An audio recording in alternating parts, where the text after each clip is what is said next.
We have another easy to follow and important tutorial for you today, and it's how to configure your live chat form in Zoho SalesIQ. If you'd like to see more videos like this, subscribe and press that bell icon to stay updated with our video tutorials. If you would like to configure a live chat form, then click on Brands under Personalize Settings section and choose the brand under which you would like to personalize the live chat form. Click on Flow Controls, and now we are at the Flow Control Editor. Here you have the ability to add more fields or specify some messages based on some activities in the live chat, and all these updates will be reflected on the test live chat, which is located on the right side of the page.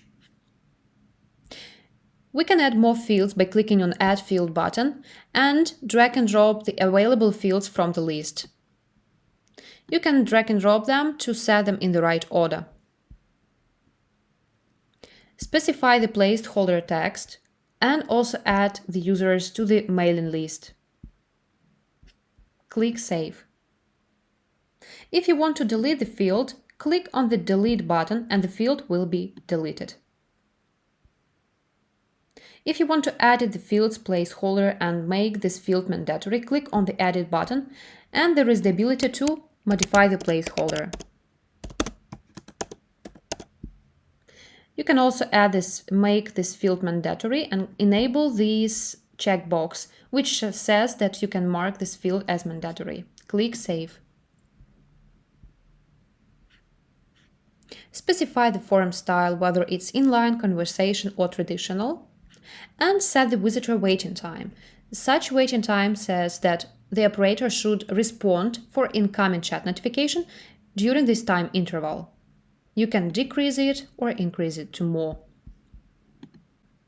Specify the departments which will be responsible for these chats.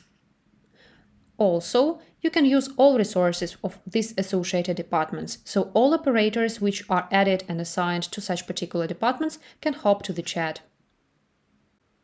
You can add the permissions for visitors to reopen the chat or to have the parallel conversations, so visitors can have multiple parallel conversations simultaneously.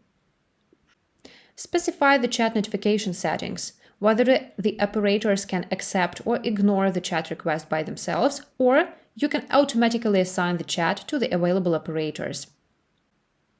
If you want to set the waiting queue, enable this checkbox and set the maximum number of visitors with the chat requests to some particular operators. Click Save. You can enable or disable to show the question in the accepting window. This question can be written in this section. Type your message and hit Enter. After visitor entered all information and all available mandatory information and inserted the message, then the visitor will receive the waiting message, and such waiting message can be specified here, or it can be the default message. Also, there are some messages which can be specified based on some activities. So if all operators are busy at the moment and the visitor is waiting for the assistance, there is the message which can be specified. Or if the operator is busy, then also this is the message that could be specified and defined. If the operator received the message, the question from the visitor, and the operator is looking for the answer, then the visitor will receive such message. Thank you, you will hear from us shortly, or you can specify this placeholder here. There is also the possibility to specify a thank you message and some greetings. After the chat is closed, then you can enable the operator ratings, so that visitor can rate the operator and the experience. It can be the sad rating or neutral rating and happy rating, and based on the rating which is given by the visitor will receive the predefined answer on this rating. You can enable the feedback, and also you can enable the offline response and specify it here in this placeholder. Thank you. We hope that was helpful. What other videos would you like us to record? Let us know in the comments below. Don't forget to hit like, subscribe, and share this video to people you know. Do you have questions or clarifications? Send them our way at knowhow@customerization.ca.